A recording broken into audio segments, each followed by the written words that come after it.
At Arizona State University, we're bringing world-class education from our globally acclaimed faculty to you. Earn your degree from the nation's most innovative university. Online. That's a degree better. Learn more at asuonline.asu.edu. You're listening to a Frequency Podcast Network production. The Brock and Dalby Podcast. This is the Brock and Dalby Podcast. Welcome to Thursday. My name is Brock. I'm Dolly. I gotta give a big round of applause to our friends of the show, because yesterday you were talking about how you finally got a family doctor lined up here. I was bragging, man. It's a big day. Thanks to Janine, who listens to the show. Yeah. Have a meet and greet with a doctor on Friday. You just can't let me have anything on this show, can you? I come in here yesterday, this big momentous occasion for me and my kids that we get a doctor. And what do? Sorry, when's your meet and greet? It's on Friday at 10:40. Your meet and greet is before my meet and greet with my doctor. Is it? If this goes well, that means you'll officially have a doctor before me. Well, shout out to Janine, man.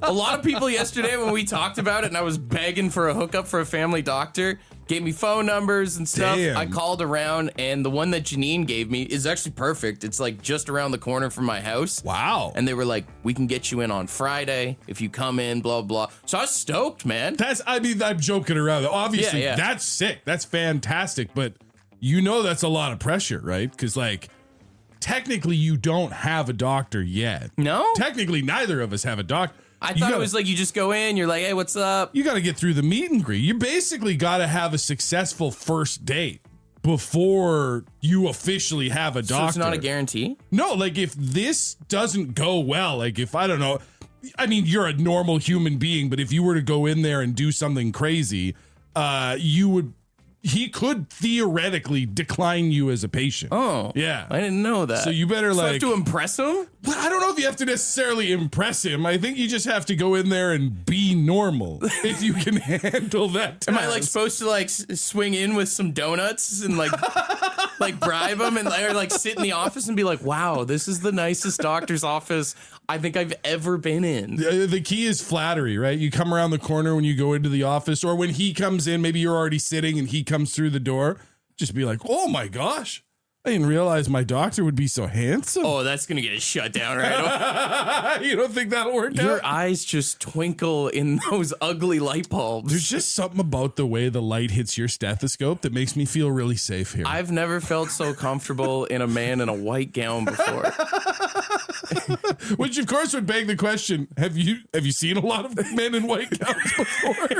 Does this happen often? He shakes my hand and I'll be like, I look forward to getting a prostate exam from you one day. Wow, what a firm grip. I feel really safe in your hands. Your hands feel pretty warm, sir. I look forward to being handled by you. The Brock and Dalby Podcast. We got a message on the bad line yesterday from a friend of the show who just realized what Semi-Charmed Life is about. Listen to this. What's going on, boys? Just wanted to call and talk about the second verse in Semi-Charmed Life, how everybody grows up listening to songs their whole life and not really knowing what we're listening to. But I think everybody should actually pay attention to the second verse in Semi-Charmed Life and realize what that guy's actually talking about, because that is wild. Enjoy your day, boys. Thanks for making my morning great every day. You're the best. We all know Semi-Charmed Life. Do, do, do. Do, do, do, do, do, do, do. Do, do, do, do. Now, what he's talking about is in the second verse of the song. The guy just talks about doing crystal meth, if you've never realized.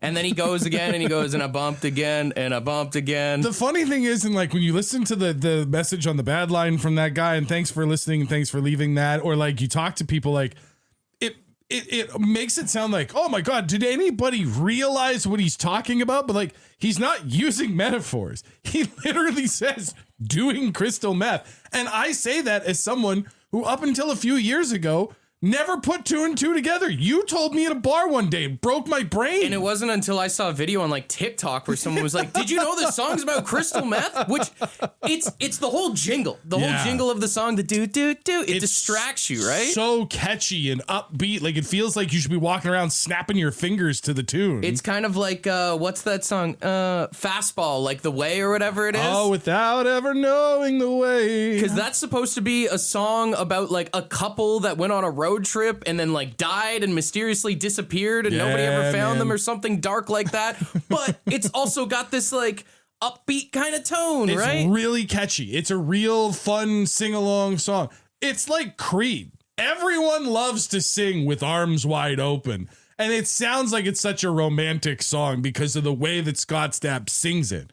But it's all about finding out that your old lady's pregnant and you're like, I might bail. I might take off here. I might get out of here. It's a lot darker than you. It's kind of just like conversation, right? Like how you say certain words is how people are going to take it. Yeah. You see that with parents that they'll like be having a serious conversation, but the kids are around. Mm-hmm. So they'll try and be like, I found out that you've been cheating on me, like just so that the kids don't quite put two and two together. Oh, for sure. I mean, like I can say, I'm going to kill you like this. And it's funny, but if I go, I'm going to kill you. Yeah. You put a big smile on, suddenly it feels less threatening. There's so many of these songs. Even Mr. Brightside is always blowing my mind. Like you go to arenas or you go to an event, everybody's singing it together. It's this whole white people anthem now. Hang on. I legitimately do not know what Mr. Brightside is about, and I'm telling you, it's about a guy watching his girlfriend cheat on him. Now they're going to bed, and my stomach is sick, but it's all in my head. Now she's touching his chest. I would have lived a happier life if you hadn't just told me It's that. literally a song about cheating. Everything's about sex and drugs, basically, if you break it down like that. The Brock and Dalby Podcast. The Brock and Dalby Podcast.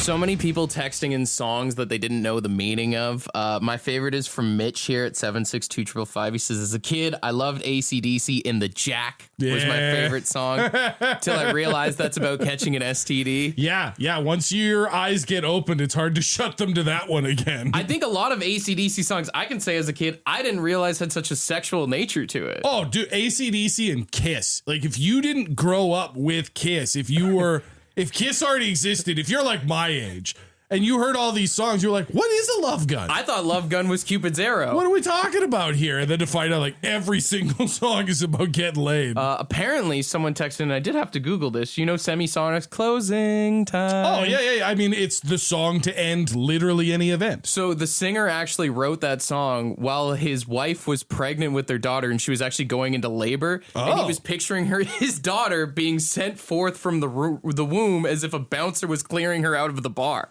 Closing time is it's time to get out of the uterus? Yeah. Oh, boy. Yeah.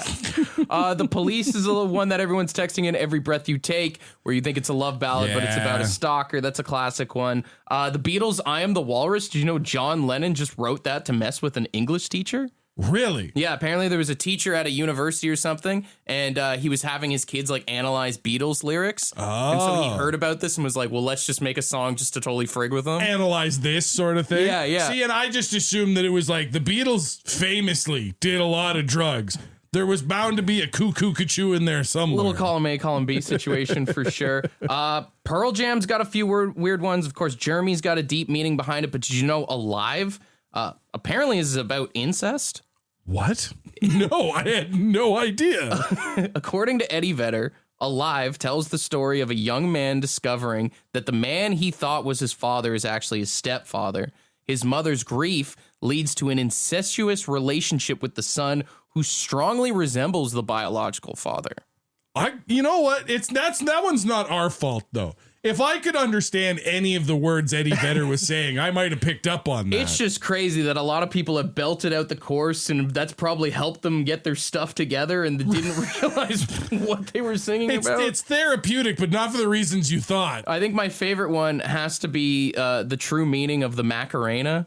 What is the Macarena? The Macarena is a song about a lady whose husband just got deported to war. Oh. And she sleeps with two of his friends and has a threesome. We're sitting here doing all this hip-shaking, hand-swiggling jive, And it's about cheating on your veteran Bro, husband. I can't tell you how many times at school we'd be like, "Hun-da-da-da-da-da-da-da-da." Hey, Macarena. Hi. Who knew we were just teaching kids about threesomes at such a young age? This is the Brock and Dalby Podcast. Dalby, I don't know if you've seen the video going around of the lady that got stopped for like a routine traffic stop, and then the cop accuses her of having her phone in her hand, but she in fact does not have a right hand. Yeah, She's this got a is my stub. favorite story that's been going on right now. And if I'm not mistaken, did they just release some body camera footage of this? Yeah, so this is the body camera footage here. Hey, good morning. I'm Deputy Gasala with the Palm Beach County Sheriff's Office. Recently being pulled over in the city of Lake Worth today. We're doing an operation for distracted driver, and you drove past me holding the phone with your right hand, manipulating that phone. I mean, I saw you with the phone in your hand. So at that point, she literally holds up her stub and is like, obviously not, right? But then the cop keeps going.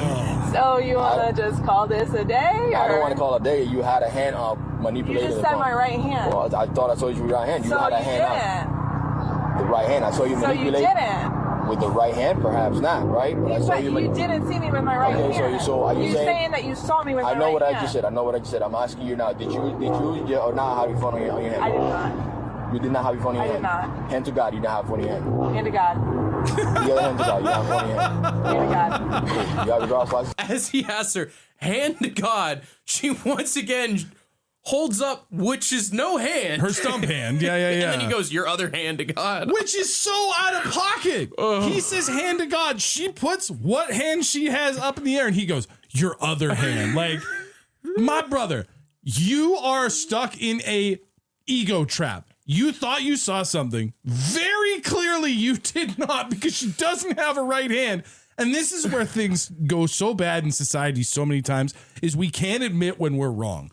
She holds up her hand, sorry, lack thereof, and shows clearly he didn't see what he thought he saw.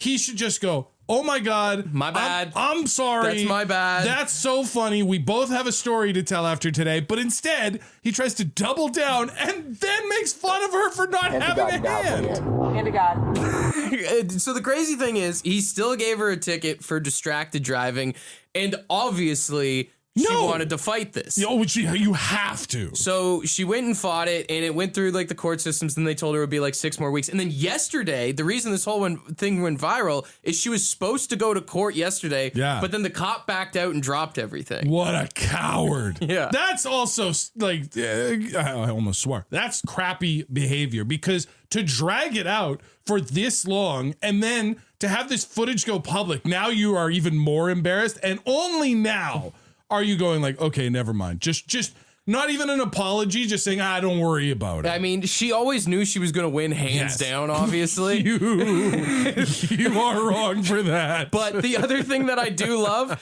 is the idea that, like, this cop is never going to hear the end of it. Like, it's usually like a thing where maybe he'll get, demoted to some desk work or something or whatever, doing traffic. Oh, no, hands down, this is the worst thing that's ever happened to him. Dude, people are going to be like around the police department like, hey, can you give me a hand real quick here? I need a hand with something. Every time he asks somebody about something, their answer, hand to God. Hand to God. Dude, if he ever gets in a scenario where he's like, hands in the air, he's going to be like, not again. The Brock and Dalby Podcast. The Brock and Dalby Podcast.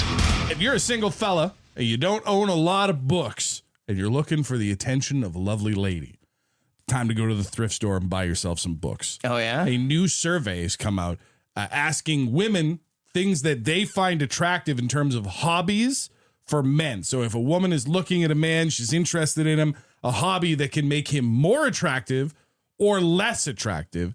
And 98.2% of women who responded said that reading is sexy. I could get that. I mean, it shows that you're like a little bit sophisticated. You're a little bit smart.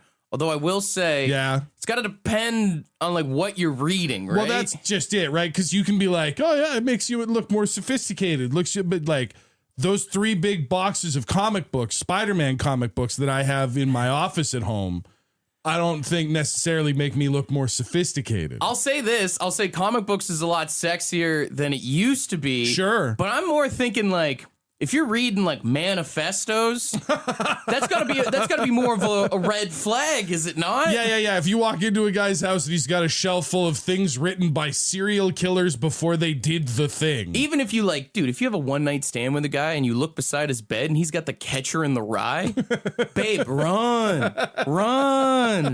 It is funny because comic books is on the low end.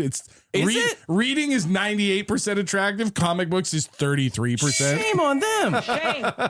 You want a man to read. Now you're going to tell us what to read? But you can't look at a picture book? Some of the other ones, very unsurprising. Playing an instrument, knowing how to cook, those come in at around 95% attractive. Okay, that makes sense. But then doing things like drinking is only 29% attractive. Yeah, I feel like in this day and age, it's like the whole drinking culture has really died off. Those things have gone... Maybe it stems from how you grew up too, right? Way down. If marijuana use... 15%. That was way on the unattractive side of Someone things. shows up for a date just danking. I can get, unless you're into it, That's right? the thing, right? Like, I think to a certain subset of people, you're like, yeah, that's not a big deal. But to a lot of people, you're just like, no, that's going to be a deal breaker.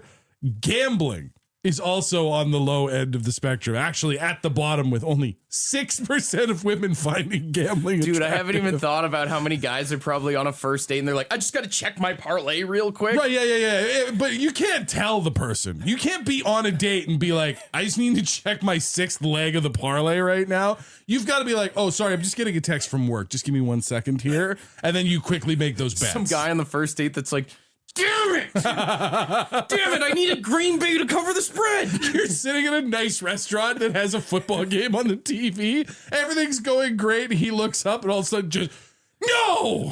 That could be an ick for a lot of the ladies, but you know what might be a total yum for a lot of the guys is a girl to be like, here's what I would have done.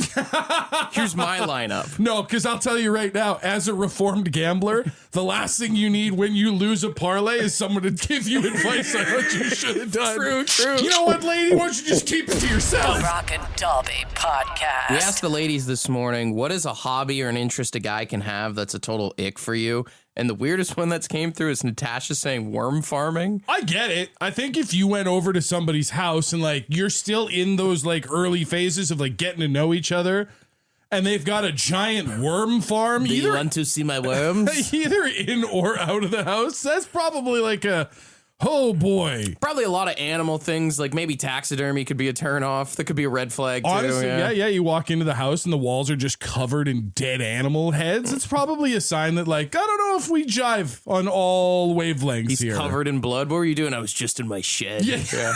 I mean, if your date is covered in blood, there's no good answer. Another lady texted in metal detecting. The thing about metal detecting is that I don't actually have any problem with the hobby of metal detecting. Other than it is impossible to look cool while It's the doing aesthetic, it. yeah. That's 100% it. You're out there in the sun hat and you've got all the sunscreen on because you don't want to burn. And then you're just waving a wand at the beach hoping that there's riches underneath. And sometimes you find really cool stuff, but you still look like a huge dork while you're doing it. Oh, yeah. Nobody's ever got laid metal detecting before. We do got a good friend of the show, Sam, on the phone. Sam, as a female, the men want to know, what is something that you find is the true ick, a hobby or an interest that's an instant turnoff for you? Okay, well, I'm not big into sports. So, like, if you're a crazy sports fan, like, other than hockey, then that's kind of an ick for me. Like, the excessive, like, sports, like, with the collective, like, things and all you can talk about, that's an ick for me. But other than that, I actually don't know. Foot fetishes, that's weird. I like that. Actually, I take that back. Oh, you're okay with foot fetishes? No. I mean, like, sports, the foot fetishes trump the sports thing. That's my weirdest It's thing. one And I've thing to actually never have had that athletes' experience. feet. It's another to be into athletes' Right. feet. Yeah. Yes. Or like comic books, not a thing for me. No, don't do comic books if that's even a thing anymore. It was of the 90s, but What if not a anymore, guy? I don't know. What if you meet a guy and he's got a big collection of those? What are they? The Funko Pop little figurines on a shelf at home. Is that? Oh God, no! I feel like that's a red that's flag. weird. I like men who are very like what do you call it? Like vanilla, like computer geeks and stuff like that. That's what bugs me. Oh, you don't like nerds? When you're, no, frig no. Like, I feel like I could just eat them alive because I'm so like aggressive with how I am as a person. So I'm like, no. I'm not going to lie. Other than the foot fetish thing, I'm feeling a little attacked here. You and Dalby would not compute if you guys were both single. Yeah, our paths would definitely just keep going, Dalby. Some people are better just being friends, Dalby, and that's okay. This is the Brock and Dalby Podcast. It looks like NASA has announced 3 uncrewed missions to the moon this year, as they are actually looking to prepare to build a base, basically after the success of the Artemis program. I mean, people are into space travel again. People are into the idea of going to the moon.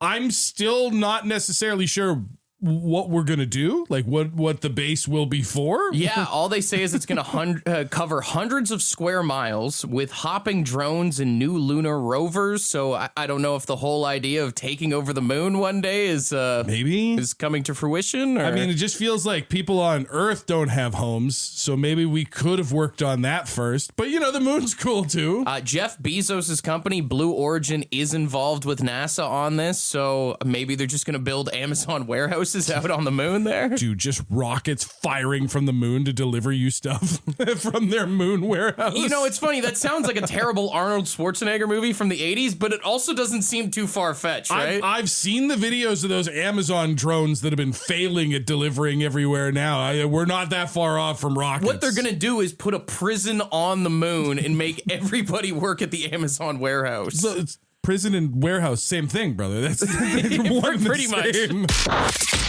The Brock and Dalby Podcast. The Brock and Dalby So Podcast. Roblox is a game/gaming platform. It's probably the most popular or populated gaming platform of all time. It's huge with the kids.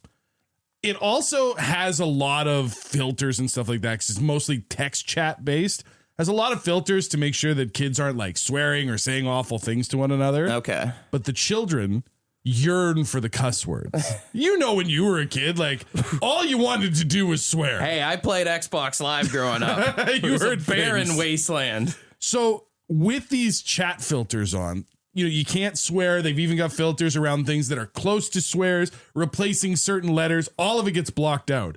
So apparently the new trend is kids are learning Morse code to swear on Roblox so that they can type out the dots and dashes in Morse code so that they can get around the profanity filters. Brother, that's actually super impressive. This is the first time, I think, in the history of our species that I've heard gaming and been proud of the children. Dude, imagine explaining to a veteran from the 1940s that we've preserved Morse code for future generations so children can secretly call each other profanity online. Well, I'm like thinking about it as a dad. Imagine your kid comes to you and is like, hey, I'm really interested in learning about this ancient code.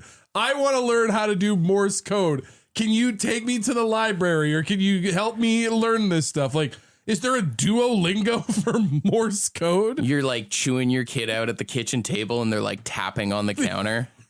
Like, what are you doing? Like, don't worry about it, Dad. I recognize that. That's the F word. It's funny because I remember my parents being so confused on things like what LOL stood for when we first got MSN. And there was like shorthand meetings that parents had about all these abbreviations and like what they mean and whatnot. What in God's name is an LMAO? You got to give the kids credit, man. They're smarter than you think. That's just it, man. Like, honest to God, I saw this and my first thought was like, oh my God, these kids are out of control. They just can't help themselves. But also, I think if you are a 12-year-old willing to learn a 150-year-old nautical code, then yeah, you probably should be allowed to call some other kid the F word. The future is looking good for spies, honestly. That's true. Yeah, we just have to gamify everything. We've either got a lot of spies in the future or a lot of great first base coaches in the works here. The Brock and Dalby Podcast.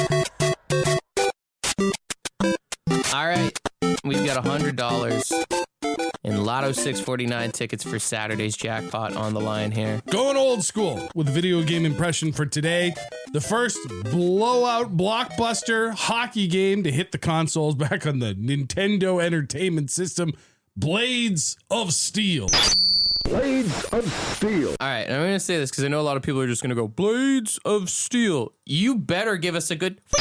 Yeah. Blades of Steel. The Blades of Steel is a part of the impression, so you have to give us the full intro. All right, if you are not one of our Blades of Steel, that does make you a judge, so 762-555. Let us know who does this the best. Blades of Steel. We'll start with this one. No name on this one. Blades of Steel. What was that accent? You know what? Maximum effort on the... Yeah. Oh, absolutely. I like that. We got Thomas here. This is Thomas. Shing! Blades of Steel. Okay. Ooh. Going for like a classic shing. That was a really good Blades of Steel, too. We got Gabe. Blades of Steel. I like that because that reminds me of Wayne's World. I was going to say, showing. No name on this one. Good morning, this is Haley. Blades of Steel. Hold up. Was that a cat? You heard that too? Yeah. Was that a kitty cat? Good morning, this is Haley. Blades of Steel. If that's a real cat, I don't know how she timed that out. That's amazing effort. Very impressive to get the cat to participate in the impression. Sounds nothing like metal, but it's still funny. Cat lady is my favorite so far. Who else we got here? We got Matt. Hey, it's Matt. Blades of Steel. That's good. Oh, that was good. And we'll wrap up with Kylie here. Hi, this is Kylie, and this is my Blades of Steel.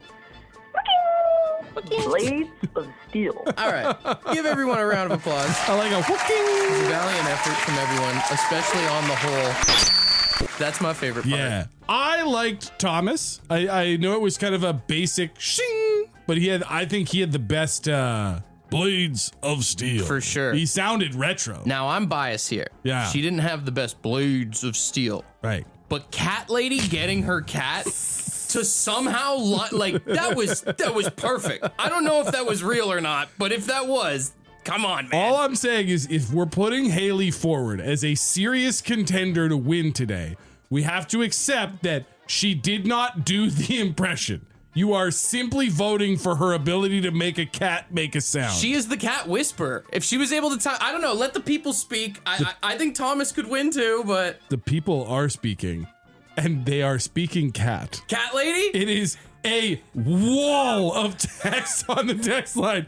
Haley, cat lady, Haley. Sorry, y'all. It's Haley and her cat, says one text. Hey, it may not resemble the game Blades of Steel, but if you've ever been scratched by a cat before, it's like Blades of Steel, man. It's like 90% of the votes are for someone who categorically did not do the assignment. But maximum effort. I give you that. You gotta give it. She wins. Ding, and a round of applause to the cat Morning, lady. this is Haley. Blades of Steel. That is amazing. No, you said it yourself. You're like, the most important part of the impression to me is the shing, the metal noise at the beginning. And then you champion the cause of the only contestant that didn't make the noise. Oh, I'm sorry. Did someone else get their furry friend to jump in on the contest? I think not. This is the Brock and Dalby Podcast. You got a Florida man story for you here. Yeah. All right, check this out. Florida man pulled over earlier this week, got a DUI after he was swerving all over the road. Oh, boy. When the cops pull him over and they talk to him, they give him a breathalyzer. He says that the DUI should not count. Oh. Because he was drinking the blood of Christ. He had been drinking a lot of wine that night. I was going to say, it's a really interesting way to say he was wine drunk behind the wheel. He drank a lot of wine that one night, and he says that it should not count because it's the blood of Christ, guys. Which might be the most hilarious excuse I've ever heard in my entire life. It's honest to God, it's unhinged. The idea that you are, even in that drunken state, capable of coming up with a bar like, whoa, guys. It's not alcohol. It's the blood of our Savior. I'm just drunk on that Jesus juice. That's wild. Yeah. Even for Florida, like that's an out of pocket move. Well, if you think about it, technically the power of Christ compelled him. Is what he's trying to say. Like, he's trying to say that Jesus literally took the wheel. He's like, guys, all I need is a little bit of holy water right now. It'll clear this whole thing up. A little holy water in your coffee sobers you up like that. A little bit of bread, soak it all up. We'll be fine. You ever been to mass before? The Brock and Dalby Podcast. I said, hey, baby. Send a text to me and Dalby. I said, hey, babe. Ask a question to me and Dalby.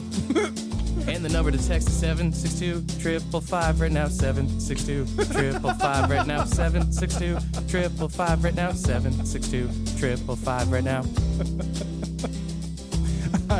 I think that's the most laid back you've been during one of these text us songs. I'm a pretty chill guy. First one in here says, would you guys go to the moon? Absolutely not. I think at least for me, I'd be a waste of a trip. The thing is I would love to go to space. I think it would be super cool. But space is terrifying, and we have no evidence that we can safely and routinely get people there and back. Remember those astronauts that got stuck at the space station for like a year? I would die. I just could not feel handle like it. I have nothing to give. I'd be like Katy Perry in space. Yeah. You know what I mean? Like, I just feel like it's a waste for me to go to space. But that's the thing. I think when the question like that, obviously, like neither of us are scientists or doctors or anything like that. But like, if you could go to the moon, if going to the moon became a regular thing, if they built attractions, a casino on the moon, and Gob is playing, would you go see them? I couldn't afford it. There's no way. Also, I can barely handle Mondays, let alone moon days. Am I right? You are a bad person. Someone said, if New York City is the city that never sleeps, what is the city that always sleeps? The city that never wakes up? Ottawa. It's boring. Plus, all those politicians are always doing nothing. They must just be sleeping. Honestly, the city of 40 winks is our nation's capital, and that's a bit of a bummer. What's another one here? What is the biggest lie in the world and you just cannot prove it? Oh, you look great. Yeah. Money doesn't buy happiness. I don't understand why people still follow that as something that could possibly be real. Look at all of the billionaires who are on yachts and jets and mansions and cars. Yes, if you're sad, money won't immediately fix it. But boy, is there a lot of stuff it can get you, including therapy and healthcare that would make you happy. Money doesn't buy happiness is a mix of like things that broke people and rich people say. Yeah. All right, what's another one we got in here? It says, who would you want to play you guys in a movie if you guys were both women? If we're both women? I don't know. Britney Spears shaved her head that one time. Maybe that. Like that's the problem as a bald man. I'm trying to figure out. I think I'd be Tara Reid and you'd be Natasha Lyonne from American Pie because you're ginger. I'm not that. I'm only ginger in the beard. I also need to find a bearded woman. I thought it was a compliment. I could see you as a Tara Reid. Yeah. I'm a little crazy. All right, final one that we'll wrap up with here. It says, this one's directed at Dalby. Okay. Do you ever wonder, or I guess the end part is, do you ever wonder if they have a competition with bald people on who can have the shiniest head? Better yet, Dalby, do you think you'd win? I'll say this, no, you don't shave your head clean enough. No, that's the thing is I used to get it like right down to the wood. I had the whole trimmer and everything like that. Nowadays, I just knock it down to the stubble because it's just easier maintenance. Now, as a bald man, do you judge other bald men that you see? Absolutely. Yeah. Bald and balding, I would say. Because I know like people with hair will go after someone who's balding, but bald people we're judging too, but from a place of love. Like, brother, just come on over to this side. You can join us. It's fine. It's like pure gym bros that see a guy that they totally know is like running a cycle or something. You like look at it and you're like, the just for men ain't just fooling come anybody. on, man. Just get on over here. And then with like other bald people, like I have absolutely complimented other balds on a well-shaved head. Yeah. Oh, look slick Is there today. like a bald wave, like how people do the Jeep wave when they go by each other? Is there like a subtle nod or something? No, because if you nod your head and the light catches it, it's a blinding hazard. So we don't dip the head too it's much. The tip of the cap is what it is. Well, no, because if you're bald and proud, you don't wear the cap. That's why I have my hat on today. Want to be a part of the podcast? Leave a message on the Bad Line. The Bad Line is the answering machine for the Brock and Dalby Show. To get the number, text the word BAD to 762-555. Thanks for listening to the Brock and Dalby podcast.